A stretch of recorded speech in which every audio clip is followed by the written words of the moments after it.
Boa noite. Boa noite, doutora Quitéria. Prazer tê-la aqui conosco. Andréia, Fran, boa noite. Entramos alguns minutinhos antes para a gente conseguir exatamente uma hora inteira com o doutor André Goma, né? É um privilégio para nós todos aqui da OAB, da ESA, Santa Catarina, poder receber o doutor André Goma de Azevedo, um dos maiores nomes de resolução de conflitos e acesso à justiça do Brasil, e eu diria que no mundo, né? Hoje ele é professor fellow, né? Ele é Senior Research Fellow na Harvard University, e ele é realmente alguém que tem muito a nos ensinar e alguém que está fazendo a diferença lá fora, né? E buscando sempre a resolução de conflitos, buscando sempre uma forma de poder inovar dentro da justiça, do acesso à justiça. Vamos aguardar ele chegar aqui. Enquanto isso, eu vou dando as boas-vindas a todos vocês. É uma alegria muito grande nós, da Comissão de Conciliação e Mediação, estarmos aqui presentes, né, hoje para falar de uma temática tão interessante, tão disruptiva, que é a advocacia resolutiva, que o doutor André Goma vai estar trazendo para nós. É falar de inovação, é falar de acesso à justiça, né? É falar de uma nova forma de pensar as resoluções de conflito e uma nova forma de pensar também a mediação. Vocês vão ver. Vai ser incrível, tenho certeza disso. Vocês estão todos me ouvindo bem? Sim? Muito bom recebê-los todos aqui, tá? Para a gente é uma alegria muito grande poder levar conhecimento através da ESA online. Esse é o canal do conhecimento e a gente não poderia parar. E uma temática tão interessante, tão nobre, tão inovadora como essa tese, né, que é defendida pelo doutor André Goma de Azevedo, nós da resolução de conflitos, do acesso à justiça, apoiadores da justiça multiportas, né, vetores de transformação da justiça como um todo, nós advogados, nós precisamos saber o que realmente existe, o que está se falando lá fora, de que forma que podemos inovar mais aqui, né? Quem me conhece sabe que eu sou uma apaixonada por inovação e acesso à justiça e resolução de conflitos. Então, eu só estou esperando o doutor André chegar. Assim que ele chegar, a gente já está chamando ele aqui. Deixa eu ver aqui.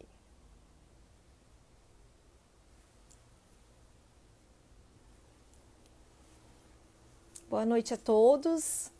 A gente vai dando as boas-vindas, né? Sempre muito feliz por poder estar compartilhando conhecimento, poder estar trazendo conhecimento à ESA, fazendo um trabalho extraordinário, excepcional, né? Maravilhoso. Nosso diretor, Marquinhos, né, Marcos Vinícius, desenvolvendo aí um trabalho realmente que está fazendo uma diferença muito grande na vida dos advogados, né, e das advogadas. E a gestão do Dr. Rafael Warne, que é uma gestão totalmente inovadora, totalmente voltada para o advogado, para o bem-estar do advogado, bastante disruptiva, buscando sempre o melhor, né, para a nossa classe. Uma gestão muito inovadora, uma gestão, eu diria que caminhando, né, na evolução da advocacia. Vamos ver se ele já chegou.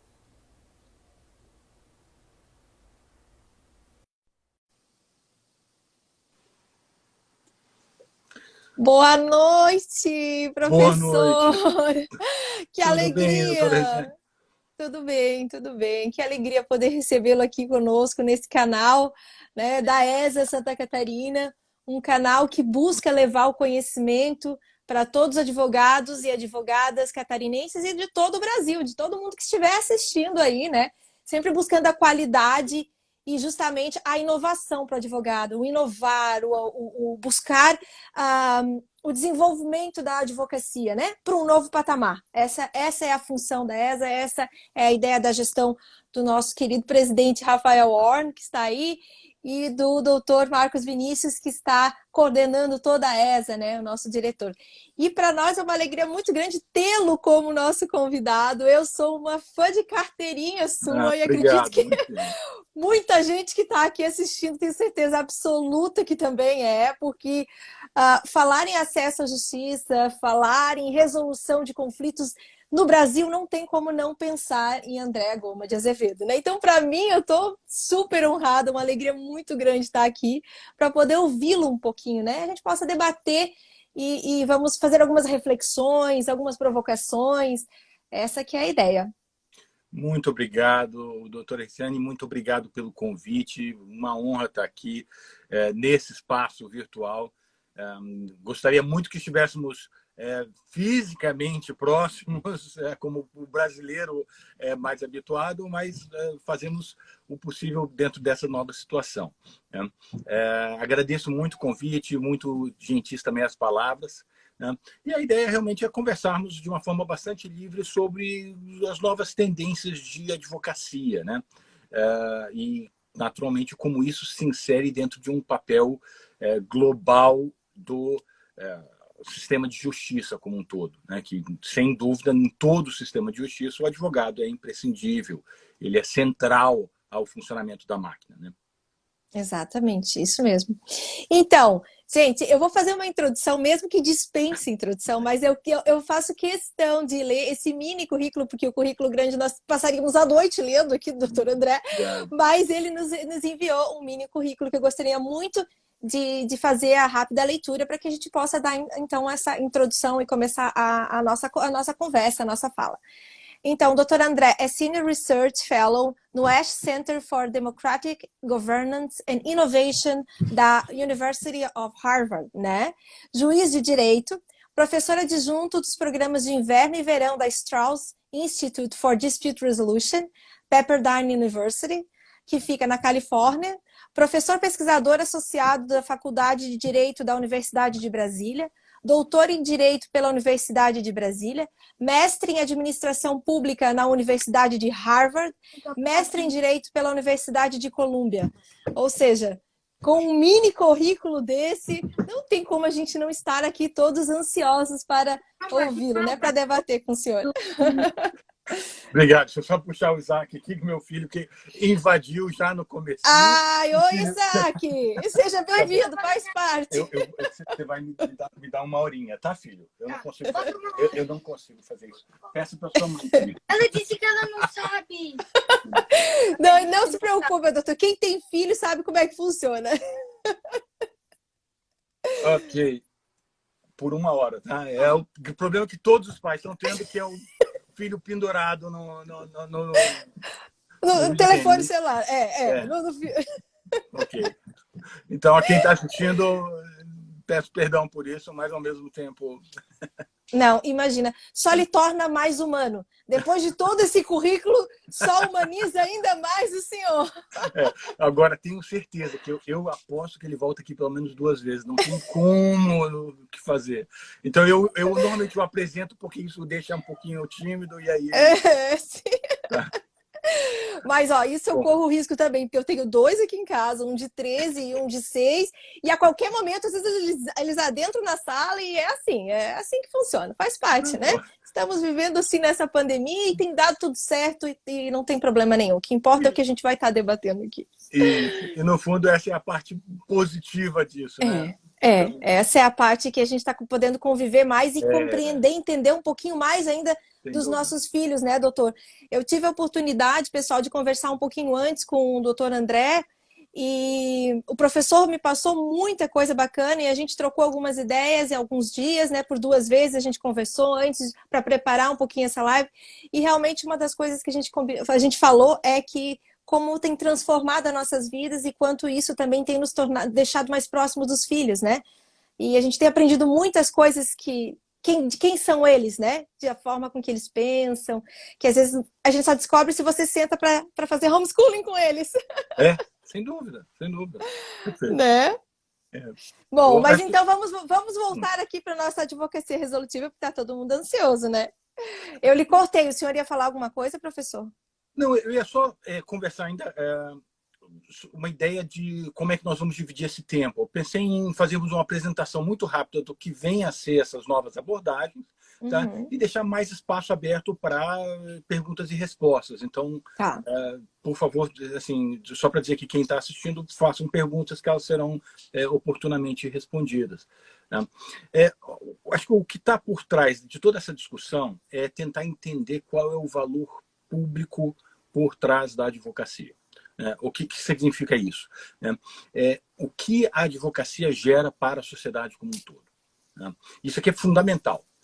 Por quê? Quando a gente discute valor público, eu normalmente dou um exemplo típico de doutrina, que é de uma bibliotecária que, perguntada qual é o seu papel na sociedade, ela poderia responder: eu empresto livros. E se ela acha que o papel de uma biblioteca é emprestar livros, ela vai agir de uma determinada maneira. Tá? Ou ela poderia também dizer, como é o caso desse exemplo, de uma bibliotecária em Belmont, uma cidade aqui de Massachusetts, que responde: não, o meu papel é fazer com que as pessoas se apaixonem por leitura.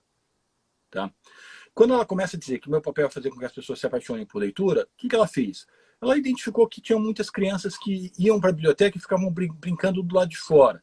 Ela trouxe as crianças para o lado de dentro, botou adultos para lerem para aquelas crianças. Criou prêmios para os adultos que lessem 300 livros para criança antes da alfabetização, tá? Ganhariam prêmios. Então, com isso, foi uma solução genial, porque a criança viu o próprio pai ou a mãe lendo toda noite um livrinho minúsculo, mas a partir daí começa a desenvolver o hábito de leitura. Tá? Então, quando a gente discute valor público, a gente começa a perceber que essa discussão pode parecer trivial, mas ela é essencial para a construção de todo o modelo que a gente está querendo implantar por um sistema de justiça para o século XXI. Né? Ou seja, qual é o papel, o valor público do sistema de justiça? É entregar sentença? A gente já viu na década de 70 que isso não funciona, com aquelas questões de divórcio com culpa que acabavam com famílias em médio e longo prazo. A gente percebe em questões empresariais que, se é para entregar sentença e permanecer 20 anos esperando, 15 anos esperando, a própria empresa ela perde como a família perdia na década de 70 com o divórcio com culpa. Né? Então, nós precisamos pensar em novas formas. Né?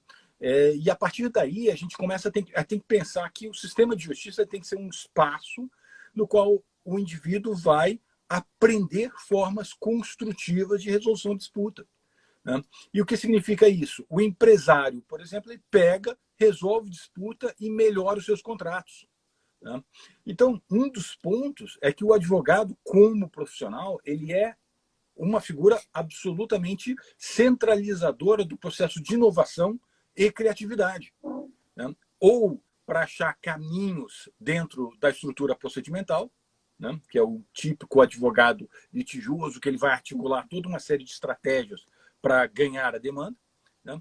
Ou ele vai achar caminhos para aumentar o ganho, o valor que está sendo gerado, e com isso achar uma solução que legitime, inclusive, os seus honorários. Né? Foi muito interessante a sua referência em relação ao caríssimo amigo, o Marcos Vinícius Furtado Coelho, tá?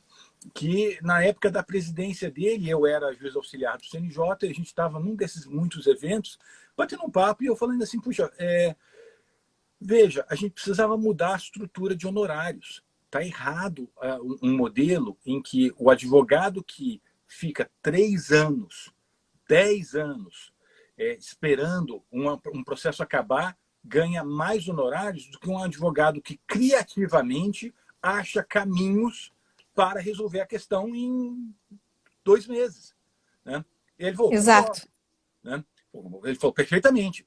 Né? Eu falei assim: nós estamos criando um mecanismo no qual o médico que demora 5 anos para curar o paciente está sendo remunerado, e o médico que consegue curar a mesma doença num prazo menor está sendo punido. Isso aqui o sistema está muito errado. E aí, em função dessa conversa, surgiu o artigo 48, parágrafo 5º do Código de Ética, que estabelece: olha, o advogado ele não pode reduzir honorários. Acabou. Né? Fechou algum tipo de solução negociada, os honorários têm que ser baseados naqueles mesmos honorários do CPC. Né? E a partir daí, a proposta precisamos pensar em novos caminhos, porque, no fundo, acho que nós, me permita assim, compartilhar um pouco de vivência pessoal, né? Com Hoje certeza. eu estou chegando perto dos meus 50 anos. Né? E eu vejo que o recurso mais precioso que eu tenho não é recurso financeiro, é tempo. Né? E do mesmo jeito, na época que eu advogava, os meus clientes, ou hoje as partes que eu atendo. Né? Dinheiro a gente consegue trabalhar e construir, ou economizar e gastar menos, né? Como acho que a regra atual, né? Mas tempo não. Então, realmente, nós precisamos premiar e significativamente o advogado que consegue economizar tempo, trazendo uma solução que não seja uma solução avessa ao ordenamento jurídico. Né? Então, quando falamos em advocacia resolutiva, né, a gente tem que pensar em, naturalmente, uma prática profissional baseada em análises objetivas de probabilidade de êxito. Tá? E eu gosto muito de comentar uma história que foi de uma até desembargadora, eu posso comentar porque é um caso público, né? Do Tribunal da Bahia, né? No qual ela estava envolvida numa questão e a outra parte era uma francesa, uma senhora francesa. Né? E foram as duas para a audiência de conciliação. Né? Ela mandou uma representante, a francesa foi. Né? E, curiosamente, chegou ali, eu pedi que os dois anotassem qual era a probabilidade de êxito que acreditavam que teriam nesse caso. Né? E os dois anotaram num pedaço de papel e me entregaram. Aí eu olhei e falei assim, olha, eu tenho uma boa notícia, que os dois advogados vestiram a camisa dos seus respectivos clientes. Tá? Por quê? Porque a probabilidade de êxito aqui, somada, está dando 192%. Então, provavelmente alguém está com uma visão um pouquinho irreal de qual a probabilidade de êxito. Tá? E eu tenho muito interesse que os dois cheguem a uma solução que considerem legítima e justa. Tá? Então, se eu venho e começo a propor um acordo, ou pressionar, ou dizer, olha, esse caso fecharia assim ou daquela outra forma, né? Provavelmente, principalmente a parte francesa, não ia acreditar na minha imparcialidade, porque afinal eu estou julgando uma desembargadora. Né? E eu não tenho nenhum interesse em favorecer A ou B, mas que os dois saiam de uma forma confortável. Né? E com isso eu sugeri, olha, minha sugestão é que conversem com o grande civilista e ao invés de pegar um parecer, peguem uma sugestão de qual é a probabilidade de êxito que cada um dos dois tem e a soma tem que dar 100%. Né? E aí conversamos ali quem poderia ser, seria um professor da UFBA ou algum outro professor. O imóvel não era tão caro assim, um imóvel de alguns milhões, mas assim, a partir desse momento eles definiram, né, algo que é muito mais racional. Hoje nós temos advogados pagando fortunas para pareceristas e esse parecer, algumas vezes, encanta muito pouco quem está lendo, muitas vezes diagonalmente, porque sabe que o parecer está sendo pago para dar uma posição definida. Então, não seria muito mais inteligente chamar a pessoa para dar uma apresentação objetiva, ciente de que os dois advogados estão nas suas funções de se apaixonarem pelas causas dos seus respectivos clientes? Não é função do advogado olhar objetivamente. É função do advogado ser zeloso e apaixonadamente defender o interesse do cliente. Agora, pode um terceiro advogado olhar e ter aquela visão imparcial, neutra, e aí virar e apresentar, olha, eu acho que está mais para isso. Moral da história, no caso, 3 semanas depois, chegaram a um acordo. Sem a necessidade, a única participação na audiência de conciliação foi pedir que conversassem com um outro advogado. Por quê? Porque eu entendo que o advogado ali, ele tinha mais legitimidade do que eu, magistrado. Por quê? Porque eu, magistrado, estou no começo do processo, eles vão dizer, está prejulgando, está sendo inábil ali de conduzir daquela maneira. Não é isso que é a autocomposição. Né? Enfim, diante disso, e aí eu conto um segundo componente só para dar uma nova tonalidade para esse ponto. Né? Recentemente, um amigo próximo, vamos dizer assim, estava vendendo uma casa também ali no litoral norte de Salvador. Tá? E Nessa história toda, o comprador não pagou o valor principal. No meio da venda, queria a devolução do sinal, falou que não vai devolver sinal, e aí ficou a discussão de se parte do sinal deveria ou não ser devolvido, né? E aí veio a jurisprudência do STJ em questão, e comprador e vendedor estavam discutindo qual era a regra de direito aplicável, né? E aí um advogado entendia que não, a devolução o limite máximo do sinal é 25% em cima do valor total, o outro indicava que o valor máximo era 30%, na verdade, desculpa, o primeiro advogado dizia que era 25% em cima do valor pago, o que, enfim. E aí os dois queriam só um terceiro imparcial que dissesse qual é a probabilidade de chegar ao STJ e o STJ julgar em um sentido ou em outro. Então, considerem que existe este componente de resolução de disputas para o qual um conhecimento profundo de direito material é da essência da resolução. E para isso é o advogado, né? Então, muitas vezes, conversando principalmente com mediadores, eu falo, olha, mediação facilitadora, enfim, escrevi um manual sobre isso, está na 7ª edição, tá? Assim, eu confesso que eu já não aguento mais rever o manual de tão cansativo que é, né? E o curioso o manual é toda abordagem facilitadora, ou facilitativa, como preferirem, né? Mas existem outras abordagens que são absolutamente necessárias também.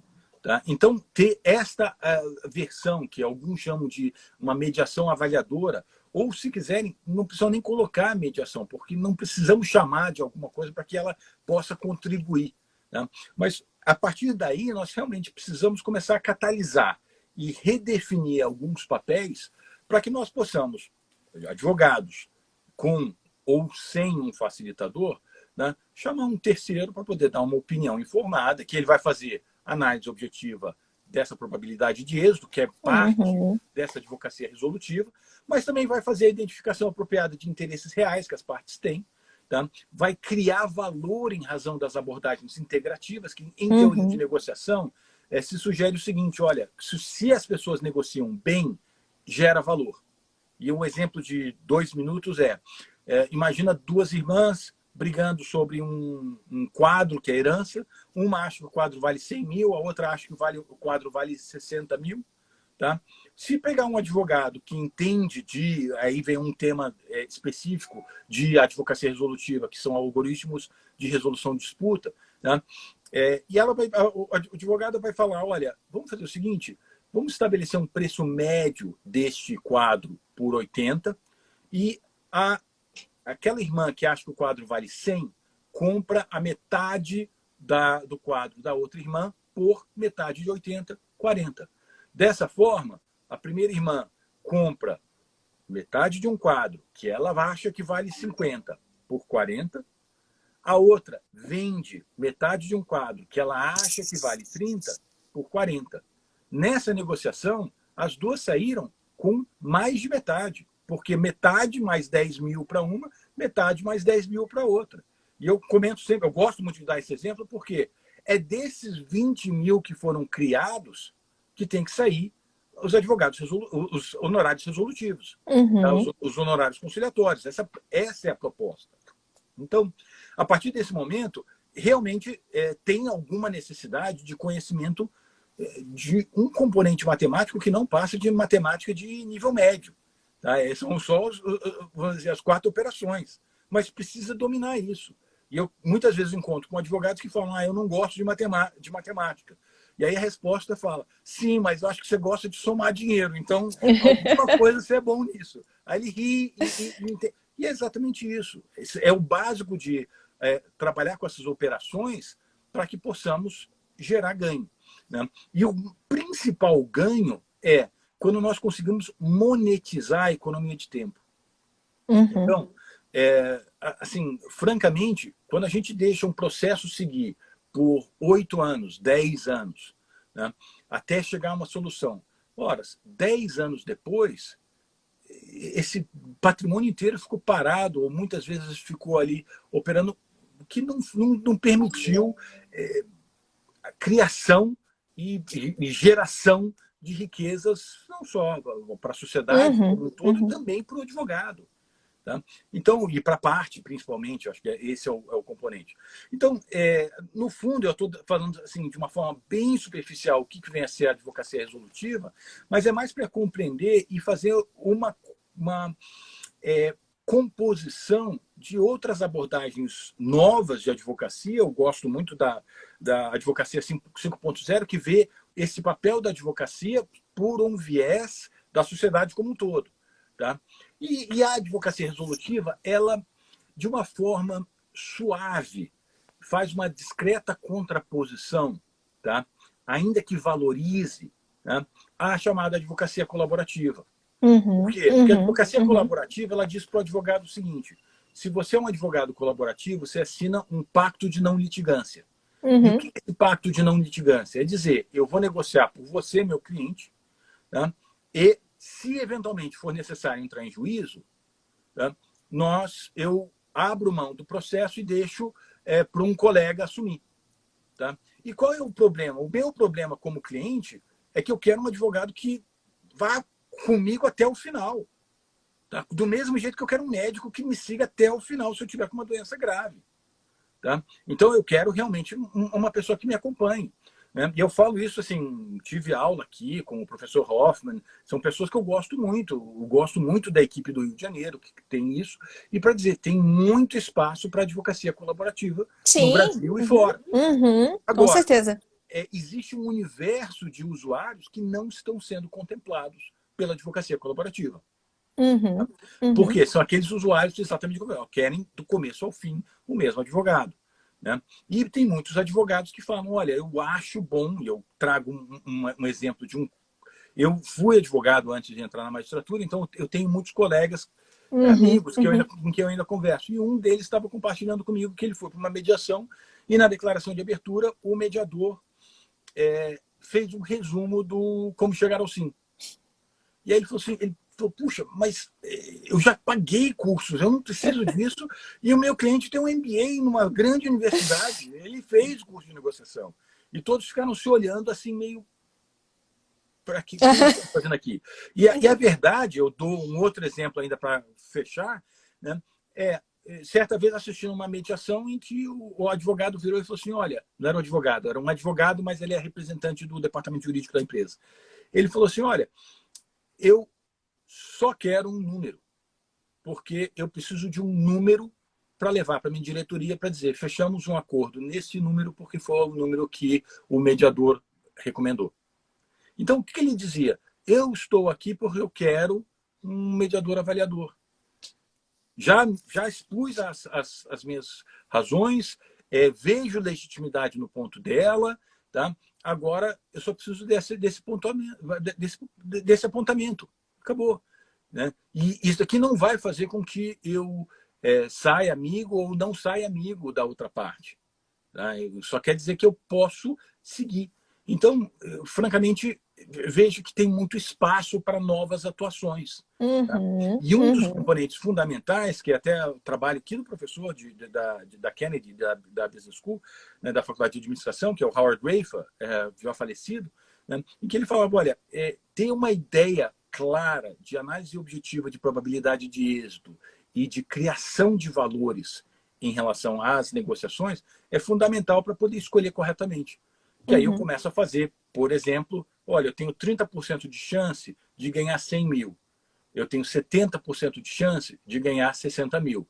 Objetivamente, eu já sei qual é o valor de acordo, por uma uhum, análise de esperança probabilística simples. Tá? uhum. Então, é essa a proposta. E aí, finalizando essa parte, acho que já podemos abrir para perguntas, eu só digo o seguinte, isso aqui precisa ser um humano. Tá? Uhum, Por mais que a máquina consiga fazer um pente fino, exaustivo, em toda a posição do STJ, etc., etc., é um humano que vai dizer, olha, para estar na faixa A, precisa provar A, B e C. Para estar na faixa B, precisa provar C e D. Tá? A faixa D é. Então, ele consegue entrar com um pouco mais de sensibilidade nos componentes probatórios que a máquina não consegue. Então, aí vem, tocando o teu ponto de advocacia 5.0, né, o quão importante é o ser humano no processo de resolução de disputa pelo mero conhecimento de lei processual e lei material. Né? Uhum, E aí, uhum. com isso, a gente consegue valorizar o advogado, né? Que é realmente uma Exato. figura fundamental. Uhum.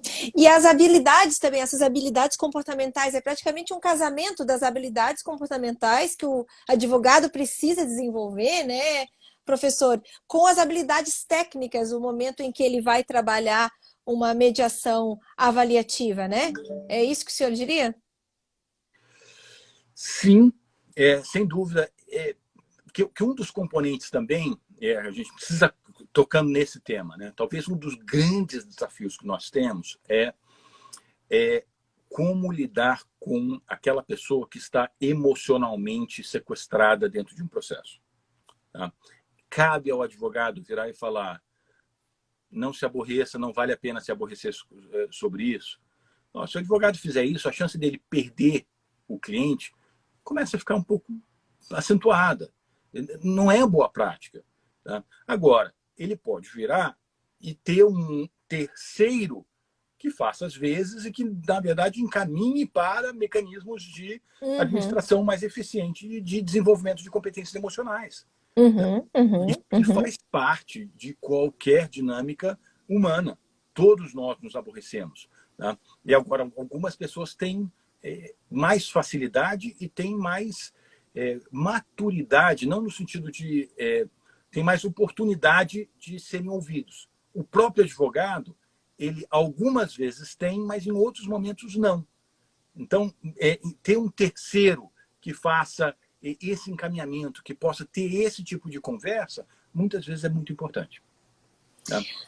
Excelente. Eu queria também perguntar para o professor, o professor desde o início trouxe a importância da advocacia dentro dessa advocacia resolutiva, dentro desses novos conceitos, né, de resolução de conflito, praticamente acesso à justiça, e eu queria perguntar para professores quão importante é para um advogado entender como funciona, por exemplo, uma mediação. A gente que é aqui da Comissão de Conciliação e Mediação.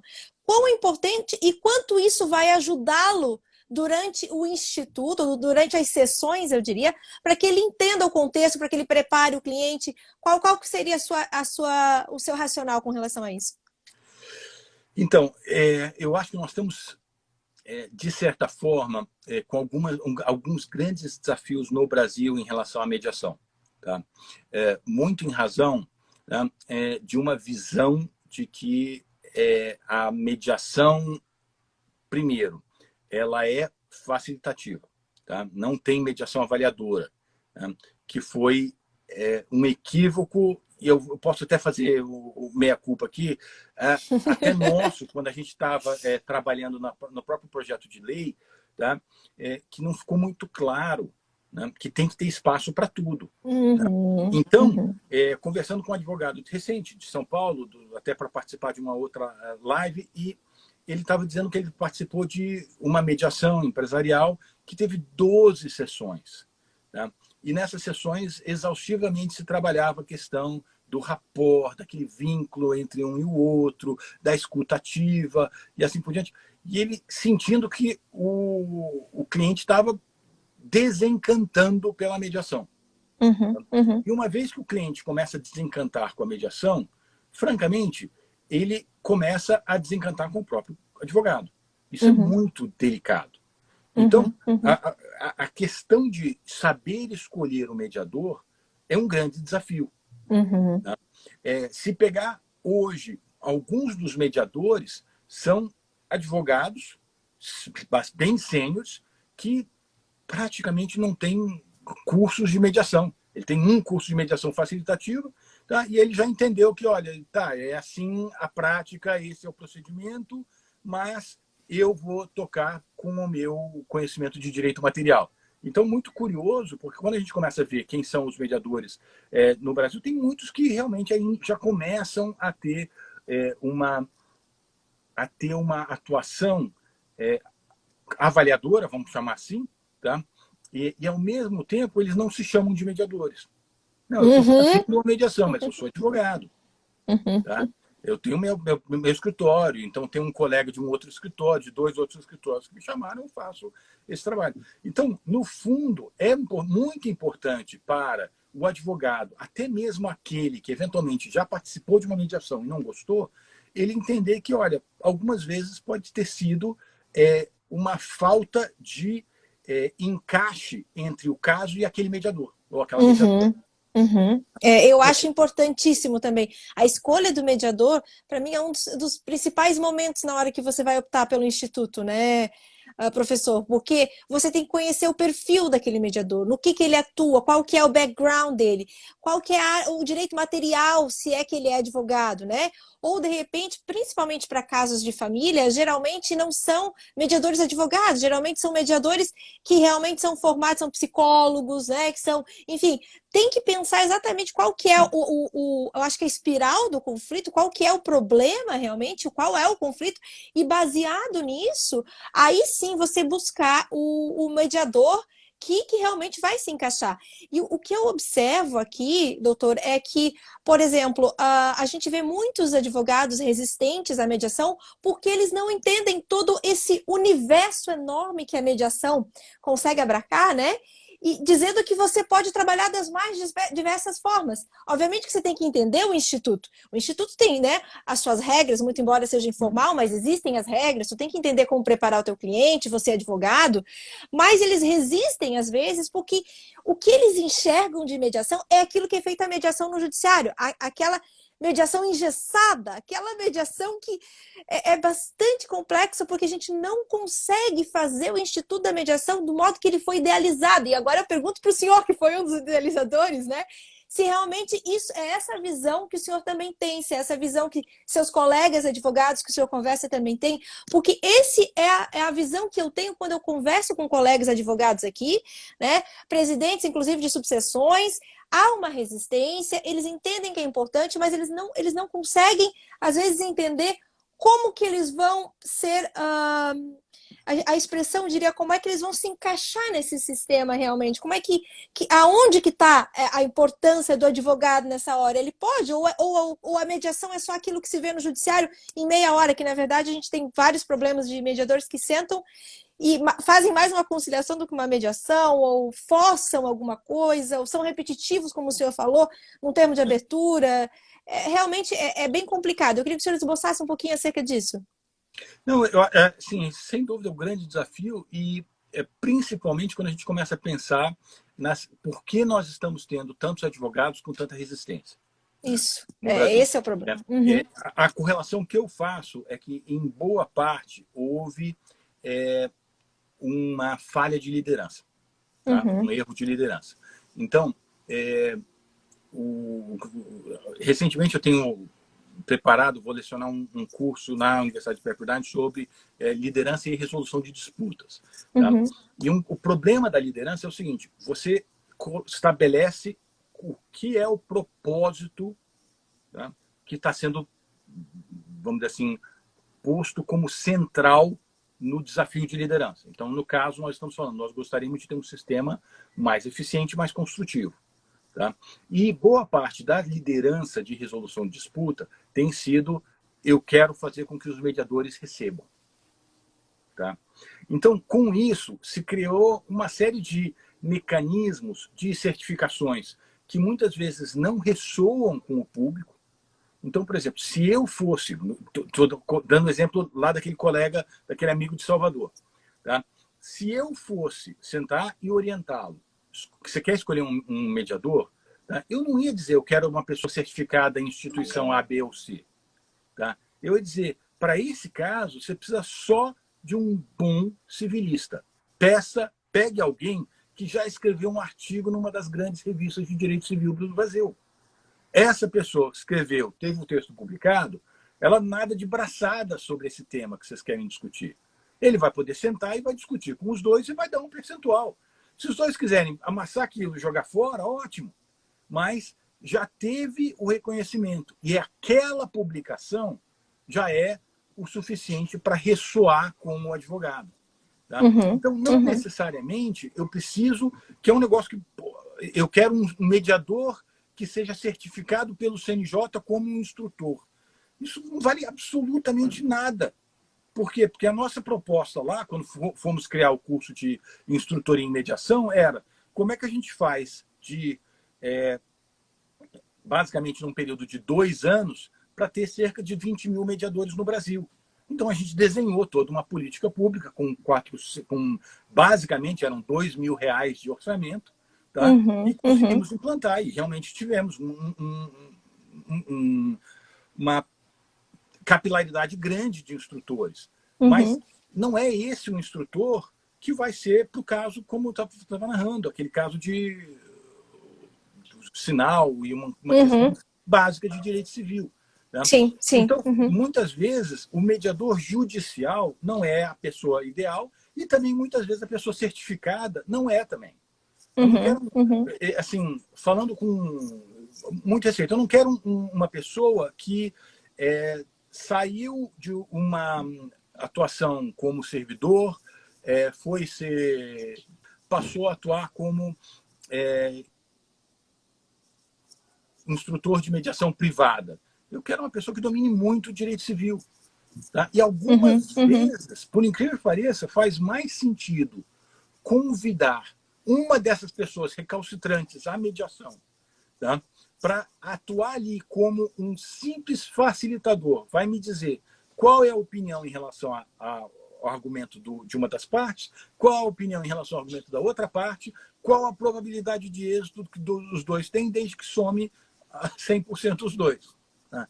Isso daqui já vai poder contribuir muito mais do que uma própria mediação facilitadora. Tá? Então, eu falo aqui assim, com muito zelo, porque, claro, aqui a casa de Roger Fisher, William Murray, o Howard Rafer, tantos professores espetaculares. Agora, se você for conversar com eles, o próprio o Howard Rafer ele tinha um desenho que era o seguinte: vamos pegar contratos. As empresas aqui da região de Boston que têm contratos, tragam para mim, se eu desenhar uma estrutura negocial mais eficiente que gere ganho para vocês, eu passo a ter 10% do lucro que eu gerei. Só de redesenhar a estrutura transacional. Tá? E a história é que ele morreu rico. Muito rico. Tá? Simplesmente por ter um domínio muito bom de modelos transacionais. Então, ele entendia bem isso. Um designer, né? É um designer, um designer. advogado designer, exato. Exato. Tá? Um advogado designer. Quando a gente começa a pensar, estamos desenhando isso, a gente está dizendo, olha, realmente precisamos dessas pessoas que fazem oposição exatamente para ocupar o espaço que não está ocupado na sociedade de soluções construtivas. Por quê? E aí dou exemplo, de novo, dessa compra e venda e o problema do sinal. Não fosse esse terceiro sentar e ter serenidade de discutir com os dois, né, uma das partes não ia perceber que tinha 95% de chance de perder. E a outra foi graciosa para entender, olha, ok, eu ainda vou ter que ceder um pouco aqui porque é chato. E eu dou um exemplo desse caso que eu acho foi um excelente caso. Para trazer a pessoa para a mesa, a pessoa litigou. Ele falou assim, o primeiro passo foi despejo. Para chamar a atenção, sim, para chamar para a conversa, né? Então, aí você vê, não dá para assinar um pacto de não litigância. Muitas vezes o pacto de não litigância gera estímulo a condutas oportunísticas, principalmente para o latino-americano, é uma questão cultural. Tá? Então, a gente começa a perceber, olha, tem advogados com muita resistência? Sem dúvida, tem. E, francamente, com muita razão. Nós precisamos entender que esses são advogados fundamentais para o progresso da resolução de disputas e eles vão trazer as soluções. Como? Não é dizer, olha, eu vou te apresentar o que você não sabe, vou te apresentar um mundo novo. Eles já tiveram introduções à mediação, a gente já não está mais nessa época. Eles já tiveram apresentação. O que eles estão dizendo é, esse tipo de mediação, para mim não, eu quero alguma coisa diferente. Ótimo. Vamos construir esse diferente? Né? Uma proposta a advocacia resolutiva é parte desse diferente, não é tudo. Tem muito ainda para ser construído. Sim. Sim, sim. É que, na verdade, o que nós estamos. A proposta hoje da nossa fala e do nosso discurso, é importante esclarecer para os colegas, nós não estamos falando daquilo que nós já conhecemos, que é a mediação facilitadora, que é muito bem-vinda, não querendo generalizar. A gente sabe que a mediação judicial é importantíssima, ela chancelou todo o instituto, foi o judiciário abraçando o que todos os demais vieram a abraçar, né? O doutor, inclusive, esteve no CNJ idealizando tudo isso, toda essa política pública que veio através da Resolução 125. Então, sem sombra de dúvida, é muito importante para nós a mediação judicial, é importante os mediadores judiciais, mas eles exercem um papel diferente daquilo que nós estamos debatendo aqui, né? O debate que está sendo trazido é mais uma inovação, mais uma porta para a justiça multiportas, né? Isso. Uma nova forma de pensar a mediação e uma mediação para aqueles que estão um pouquinho, talvez, no meio, que não são nem facilitadores ou que não são extremamente litigantes, que não querem saber, mas que realmente querem fazer um equilíbrio e um balanço, né? Que estão aptos a avançar, a pensar diferente, a pensar acesso à justiça, a pensar inovação e pensar a autorresponsabilidade, enfim, mas, ao mesmo tempo, querem trazer um pouco mais de técnica para resultado, né, doutora? Eu acho que seria, não sei se eu consegui resumir exatamente essa leitura, né, fazer a leitura correta desse seu approach, que eu acho interessantíssimo, e que quando eu morava nos Estados Unidos, era o que a gente mais via. Os mediadores eram juízes aposentados e eles eram contratados para fazer mediações, né, avaliadoras, né? Que é um bom exemplo. Então, na Califórnia, que é onde a doutora morava, 90% das mediações são avaliadoras. Mas é porque os californianos não conhecem a mediação facilitadora? Claro que conhecem. Só que o mercado é esse. Eles preferem, em 90% dos casos, mediações avaliadoras.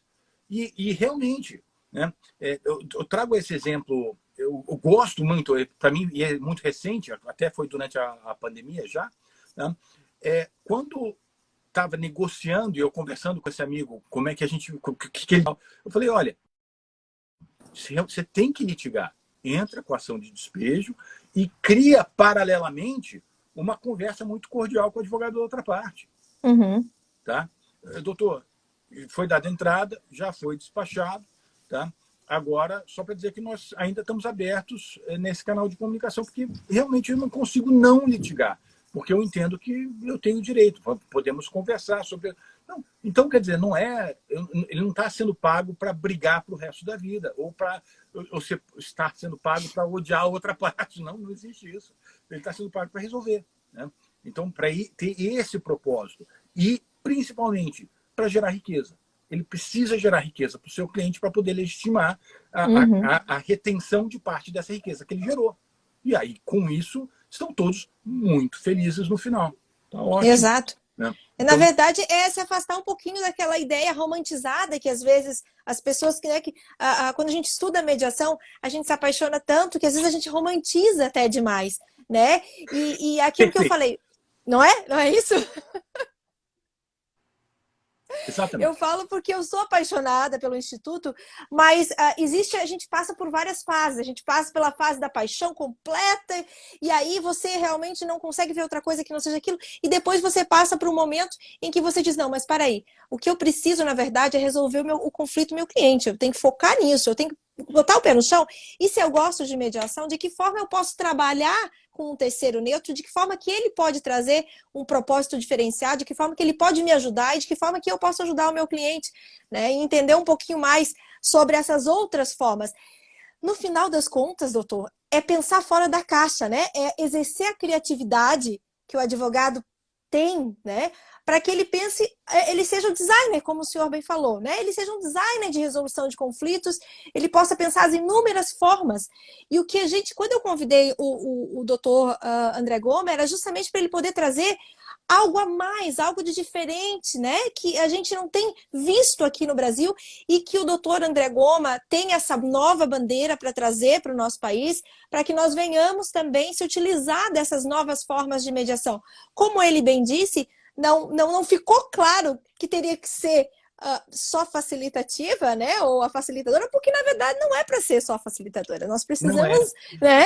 E é engraçado, a doutora toca um ponto sensacional, que é o quanto nós temos algumas pessoas que são xiitas nesse campo de mediação, que estão muitas vezes atrapalhando mais do que ajudando. Porque quando eu quero converter um advogado litigante para mediação, sério, ele vê o direito de uma outra forma. Ele está vivenciando de uma outra maneira. Chega a ser quase uma desvalidação mesmo da prática profissional daquele advogado. Então, não posso fazer isso. E eu comento isso com muita tranquilidade. A quantidade de vezes que eu já ouvi, o que você faz não é mediação. Ou ainda, o que vocês fizeram com a mediação no CNJ foi a McDonaldização da mediação. Aí eu brinquei com melhor do que as pessoas passarem fome. Não, né? Eu, pessoalmente, não gosto de McDonald's, mas na fome eu estou topando. Né? E agora vamos crescer, vamos melhorar. Né? Então, realmente, a gente precisa começar a aceitar que existem outras formas, como também. Eu acho fundamental a gente dizer, olha, precisa ter a advocacia colaborativa. Vai ter um espaço bem reservado. Tá? Sim, agora, sim. precisa virar para aquele advogado que está litigando há 30 anos, né?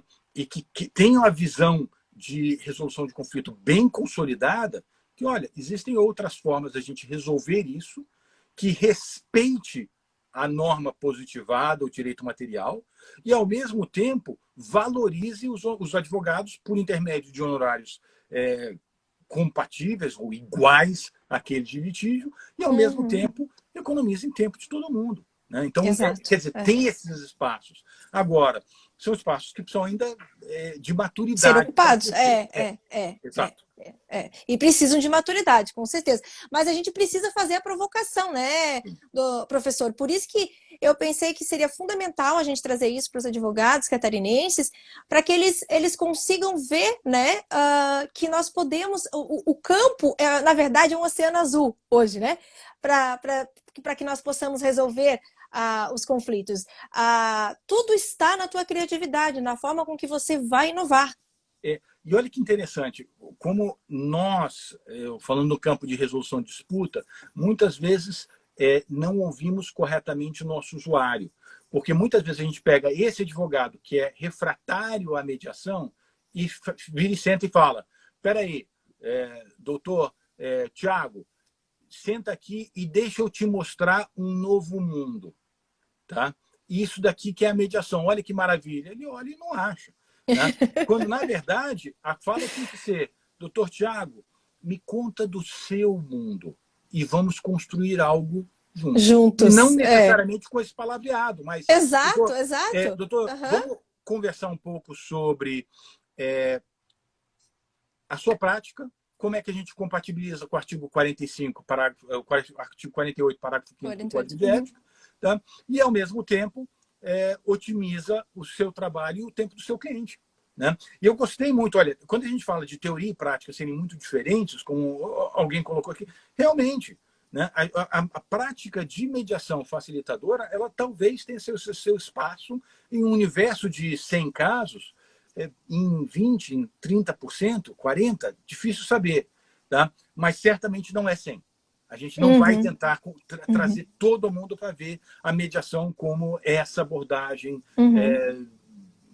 basicamente colaborativa, sabe, de aproximação pessoal. Algumas vezes, simplesmente, nós estamos discutindo direitos mesmo.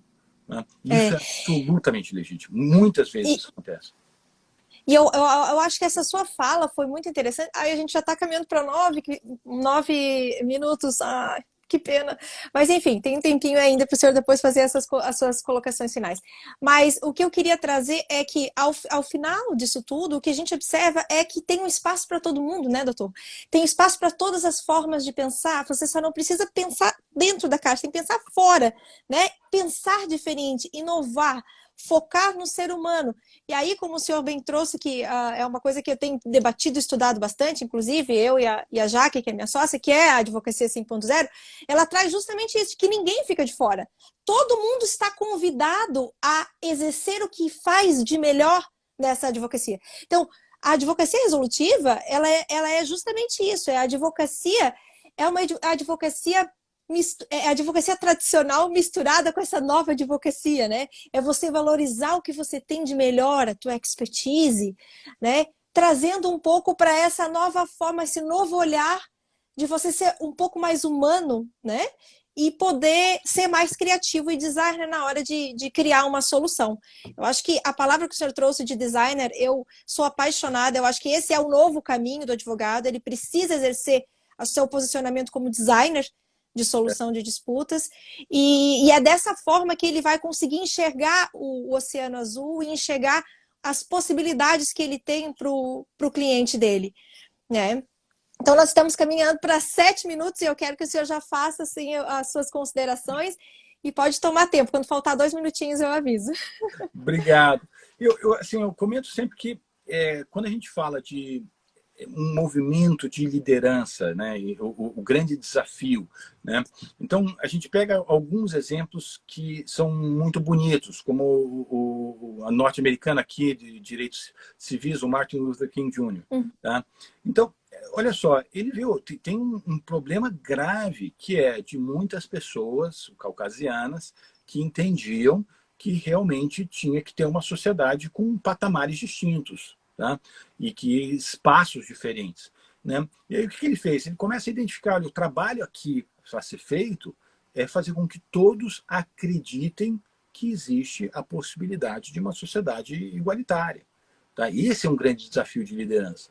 Tá? Os nossos desafios de liderança hoje não podem ser criar mecanismos para que os mediadores recebam para atuação como mediadores. Tá? Se a gente começa a dizer, vou criar mediação obrigatória, tá? A gente só vai alienar possivelmente 80% dos advogados. Tá? Não tem espaço para isso. Isso daqui não é boa liderança. Tá? Isso é uma liderança autocentrada. Eu estou fazendo isso para poder ganhar suporte e permanecer. Não pode. Tá? O grande desafio que nós temos é realmente transformar o sistema de justiça para que ele proporcione o valor público que nós gostaríamos que ele proporcionasse, que é ser um centro de aprendizado e resolução construtiva, para que as pessoas saiam dali melhores do que elas entraram. Tá? E a gente sabe que isso é possível, algumas vezes isso acontece. Né? Hoje nós estamos percebendo que, olha, pegar o exemplo de alienação parental, os grandes problemas que nós estamos tendo hoje. As pessoas já tentaram, o juiz dar bronca, o juiz aplicar multa, o juiz inverter guarda, pouca coisa funciona. Ao mesmo tempo, algumas indicações começam a sinalizar que a conversa entre o pai alienante ou a mãe alienante e outras pessoas que vivenciaram essa alienação,